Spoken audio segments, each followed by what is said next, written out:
다 같이 사도신경으로 우리의 신앙을 고백하며 새벽 예배를 하나님께 올려드리겠습니다. 전능하사 천지를 만드신 하나님 아버지를 내가 믿사오며 그 외아들 우리 주 예수 그리스도를 믿사오니 이는 성령으로 잉태하사 동정녀 마리아에게 나시고 본디오 빌라도에게 고난을 받으사 십자가에 못 박혀 죽으시고 장사한 지 사흘 만에 죽은 자 가운데서 다시 살아나시며 하늘에 오르사 전능하신 하나님 우편에 앉아 계시다가 저리로서 산자와 죽은 자를 심판하러 오시리라. 성령을 믿사오며 거룩한 공예와 성도가 서로 교통하는 것과 죄를 사하여 주시는 것과 몸이 다시 사는 것과 영원히 산 것을 믿사옵나이다. 아멘.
오늘 우리에게 주신 하나님의 말씀은 잠언 15장 19절에서 33절까지 말씀입니다.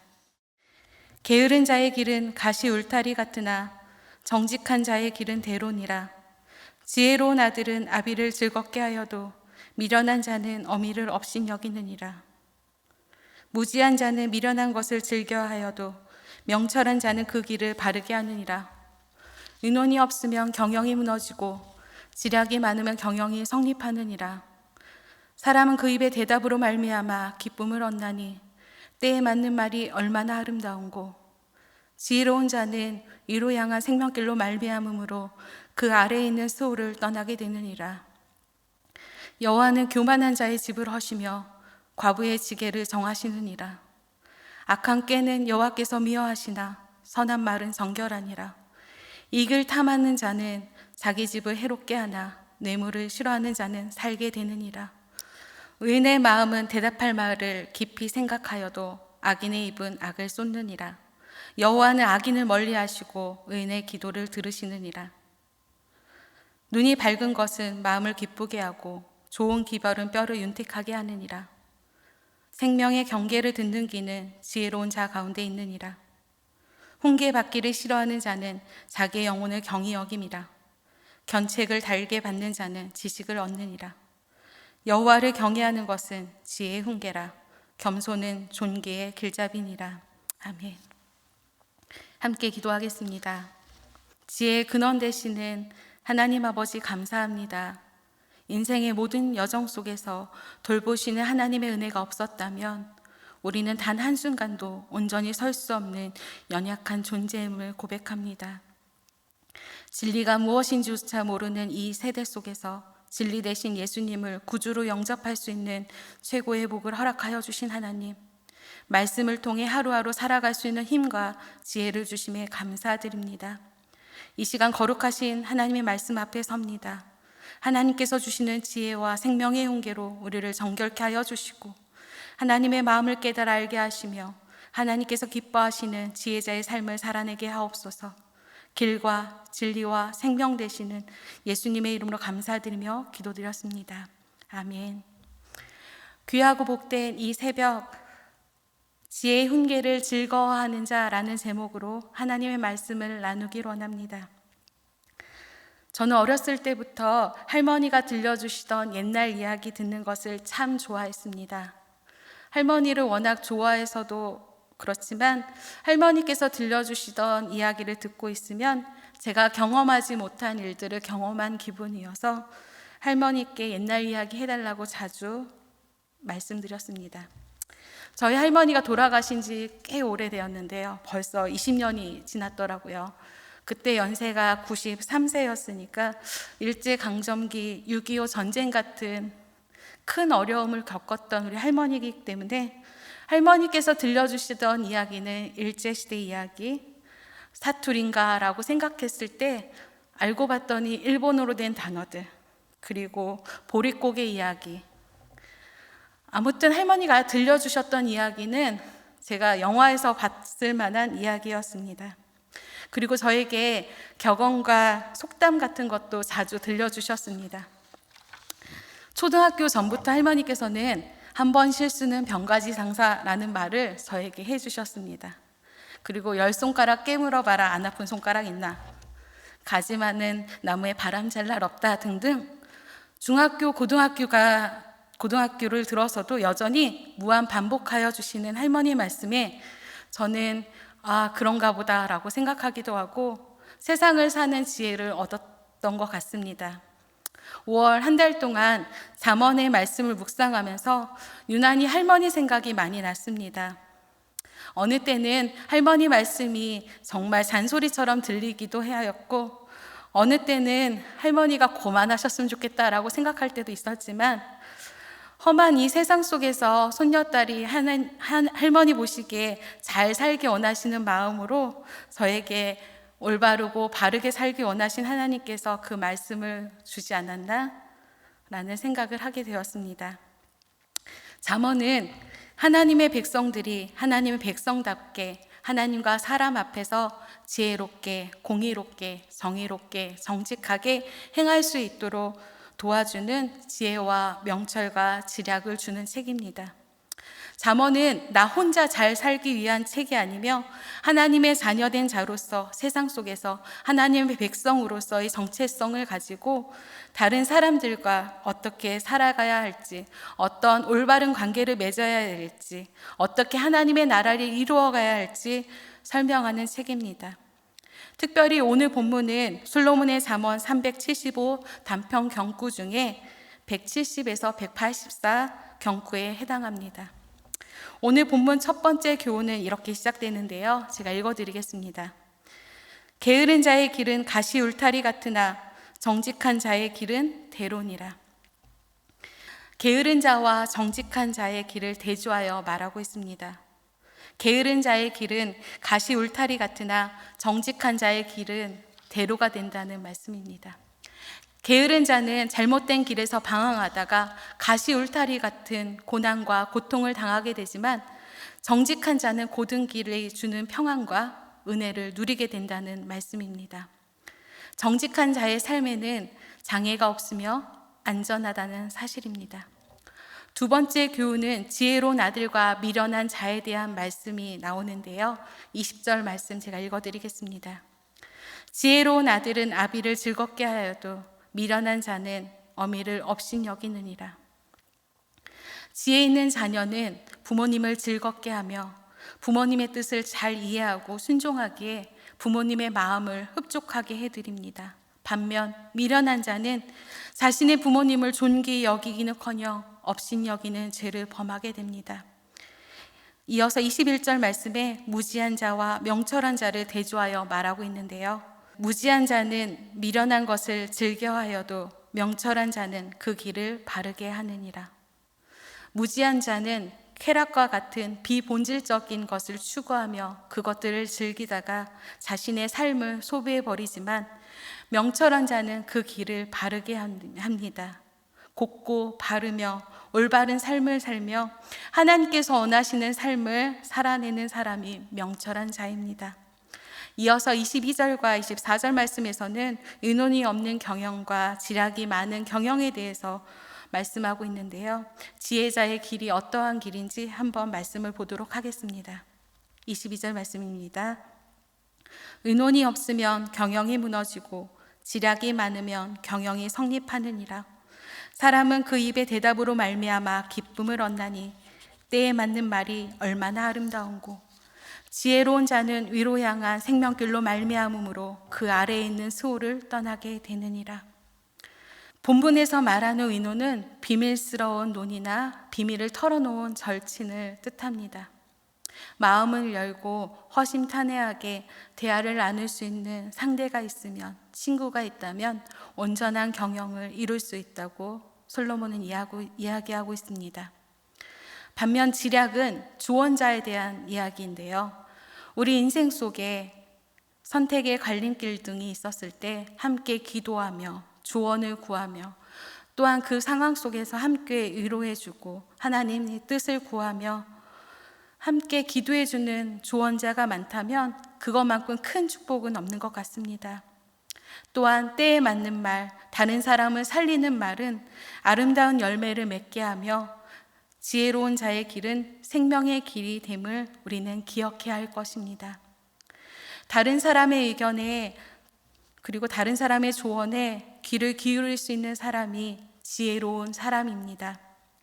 제일 위험하고 안타까운 사람은 나는 언제나 맞고 너는 틀리다 라고 생각하는 사람입니다. 하나님께서 공동체를 주신 이유는 합력하여 선을 이루고자 하시는 하나님의 뜻이 있음을 기억해야 합니다. 또한 미처 내가 생각하지 못한 것까지 다른 사람이 생각하며 함께 좋은 뜻을 나누며 좋은 생각을 나눌 수 있고, 선한 것을 구할 때에 아름다운 열매를 맺을 수 있으며 이것이 하나님의 뜻인 것입니다. 지혜로운 삶이 지향하는 삶은 위로 향한 생명길이기 때문에 음부를 떠나는 은혜를 저절로 경험하게 된다고 말씀하고 있습니다. 우리는 이 땅에 살지만 하나님의 나라를 소망하는 지혜자가 되어야 합니다. 경건한 삶은 죄를 멀리하고 애쓸 때, 또한 내 안에 있는 죄악들을 없앨 때, 그것을 제거하려고 노력할 때 이루어지는 것도 맞지만, 엄밀히 말해서 하나님이 기뻐하시는 경건한 삶, 하나님과 더 가까워지는 삶을 살 때에 자연스럽게 우리는 죄와 멀어지고 하나님과 가까워지는 복을 누리게 될 것입니다. 이어서 25절 말씀 보겠습니다. 여호와는 교만한 자의 집을 허시며 과부의 지게를 정하시느니라. 하나님께서는 교만한 사람을 싫어하십니다. 그래서 오늘 솔로몬의 지혜 중에 교만한 자의 집을 허신다는 말씀을 하고 있습니다. 이 말은 교만한 자를 하나님께서 심판하신다는 뜻입니다. 후반절에 과부의 지게를 정한다는 말씀은, 지게라는 말은 땅지, 경계계, 그러니까 땅의 경계를 정해준다는 말씀입니다. 이 말은 그 당시에 약자의 상징이었던 과부를 보호해 주시고, 교만한 자, 악한 자 틈에서 과부의 땅, 약자의 땅을 지켜주신다는 말씀입니다. 교만한 자를 싫어하시는 하나님께서는 또한 악한 꾀를 미워하십니다. 26절, 27절 말씀 읽어드리겠습니다. 악한 꾀는 여호와께서 미워하시나 선한 말은 정결하니라. 이익을 탐하는 자는 자기 집을 해롭게 하나 뇌물을 싫어하는 자는 살게 되느니라. 악한 꾀는 겉으로 표현되지 않기 때문에 사람이 잘 모를 수 있습니다. 하지만 마음속 깊은 곳까지 다 아시는 하나님께서는 이 모든 악한 꾀, 교활한 생각, 모든 악한 것을 생각하시고 다 아신다는 사실을 우리는 명심해야 할 것입니다. 그러기에 우리는 악한 꾀를 멀리해야 합니다. 그리고 선한 말을 하며 탐심을 버리고 뇌물을 싫어하며 악한 것들을 멀리하는 자가 되어야 하며 죄는 모양이라도 버리는 지혜로운 자가 되어야 합니다. 이어서 28절과 29절은 의인의 말과 기도에 대한 말씀인데요. 의인의 마음은 대답할 말을 깊이 생각하여도 악인의 입은 악을 쏟느니라. 여호와는 악인을 멀리하시고 의인의 기도를 들으시느니라. 의인은 대답할 말을 생각하며 악인의 입은 악을 쏟는다고 오늘 말씀하고 있습니다. 지혜로운 사람은 사려 깊은 말, 타인을 배려하는 말, 사람을 살려내는 말을 하며 선한 말을 합니다. 반면 악인은 악을 쏟아내는 말을 하며 결국 그 말로 인하여 사람들을 해치고 관계를 파괴하게 됩니다. 하나님께서는 악인을 멀리하시며 의인의 기도를 들어주시는 하나님이시며 우리의 마음의 소원을 들어주신 하나님입니다. 시편 34편 15절 17절은 다윗의 시인데요. 제가 한번 읽어드리겠습니다. 여호와의 눈은 의인을 향하시고 그의 귀는 그들의 부르짖음에 기울이시는도다. 여호와의 얼굴은 악을 행하는 자를 향하사 그들의 자취를 땅에서 끊으려 하시는도다. 의인이 부르짖을 때 여호와께서 들으시고 그들의 모든 환난에서 건지셨도다. 의인을 바라보시는 하나님의 눈, 의인의 부르짖음에 들어주시는 하나님, 악을 싫어하시며 죄에 대해 반드시 심판하시는 하나님, 부르짖는 의인의 기도를 들으시고 모든 환난에서 건져주시는 하나님이 우리 하나님이십니다. 우리가 부르짖는 가운데 하나님께서는 반드시 응답하여 주시고 우리가 환난 중에 있다면 그 상황을 아시며 하나님의 때에 우리를 건져주시며 우리를 구해주시는 분이 우리 하나님임을 기억하며 하나님께 믿음으로 감사드리는 우리가 되길 원합니다. 그렇다면 우리는 과연 악인을 멀리하신 하나님 앞에서 악인의 길을 가는 사람일까요? 아니면 의인의 길을 가는 사람일까요? 우리는 이미 십자가의 크신 능력으로 인하여, 크신 은혜로 인하여 구원을 받았습니다. 우리는 믿음으로 의인이라는 칭호를 받게 되었으며 이 의인이라는 칭함은 우리의 공로가 아니라 바로 하나님의 능력이며 하나님의 은혜이며 하나님의 선물인 것입니다. 그러기에 우리는 의인의 길에 서 있음을 감사하며 그 은혜로 인하여 하나님으로 인하여 우리가 구원받고 의인이 되었음을 감사하며 그 길을 쭉 걸어가는 우리 모두가 되기를 원합니다. 의인의 기도를 들어주신 하나님 말씀은 야고보서 5장에 기록되어 있는데요. 제가 읽어드리겠습니다. 그러므로 너의 죄를 서로 고백하며 병이 낫기를 위하여 서로 기도하라. 의인의 기도는 역사하는 힘이 큼이니라. 우리 모두 하나님이 기뻐하시는 의인의 자리에 거하여서 하나님의 역사하심을 구할 때에, 하나님께 간구할 때에 우리의 기도가 하나님 보시기에 아름답게 열매 맺고 응답받길 소원합니다. 오늘 본문 31절, 32절에 생명의 경계와 훈계에 대한 말씀이 기록되어 있습니다. 제가 읽어드리겠습니다. 생명의 경계를 듣는 귀는 지혜로운 자 가운데 있느니라. 훈계를 받기를 싫어하는 자는 자기의 영혼을 경히 여김이라. 견책을 달게 받는 자는 지식을 얻느니라.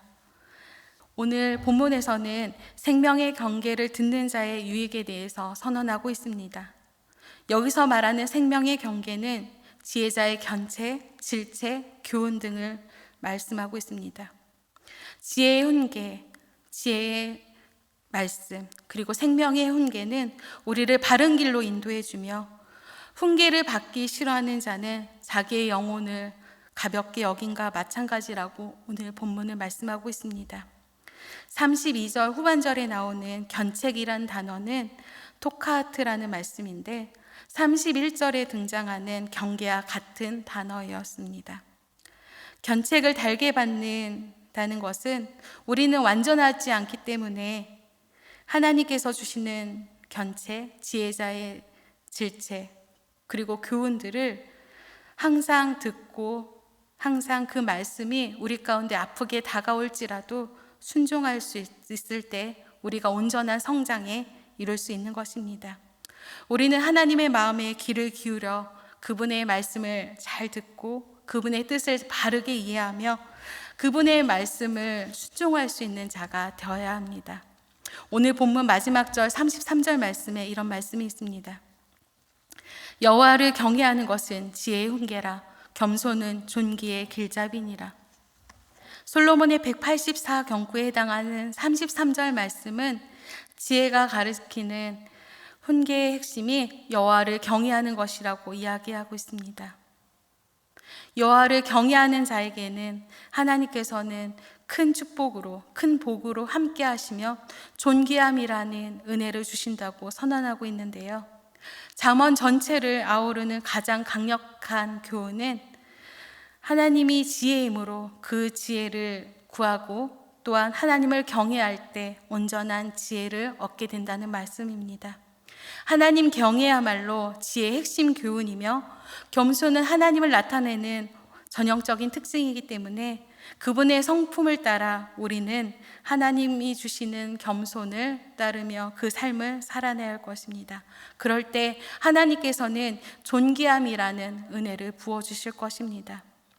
언제나 하나님을 의식하며 하나님 기뻐하시는 일을 한다면 하나님 경외를 삶의 원칙으로 지키며 모든 생각과 모든 행동과 모든 말이 하나님 중심적인 삶이 된다면 우리는 하나님 앞에서 또한 사람들 앞에서 존귀한 자가 될 것입니다.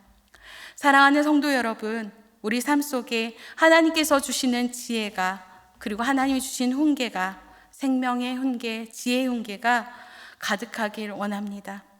우리의 일상 속에서 세상의 기준이 아닌 하나님의 기준으로 이 세상을 살아가며 하나님의 나라의 백성으로서 당당히 승리하는 믿음의 사람 되기 원합니다. 그래서 하나님 보시기에 하나님의 백성이다, 너는 지혜자다 라는 하나님의 칭찬을 받는 우리 모두가 되기 원합니다. 그 지혜의 훈계, 생명의 훈계로 우리가 속해 있는 가정과 일터, 숲과 같은 공동체가 우리 때문에 생명을 얻고 우리 때문에 하나님과 더 가까워지며 하나님의 나라를 이루어 나가는 복된 공동체 되길 소원합니다.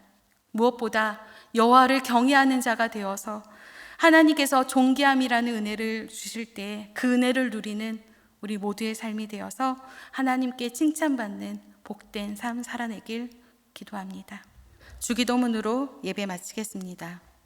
하늘에 계신 우리 아버지여, 이름이 거룩히 여김을 받으시오며 나라가 임하시오며 뜻이 하늘에서 이루어진 것 같이 땅에서도 이루어지이다. 오늘 우리에게 이루할 양식을 주시옵고 우리가 우리에게 죄 지은 자를 사하여 준 것 같이 우리의 죄를 사하여 주시옵고 우리를 시험에 들게 하지 마시옵고 다만 악에서 구하시옵소서. 나라와 권세와 영광이 아버지께 영원히 있사옵나이다. 아멘.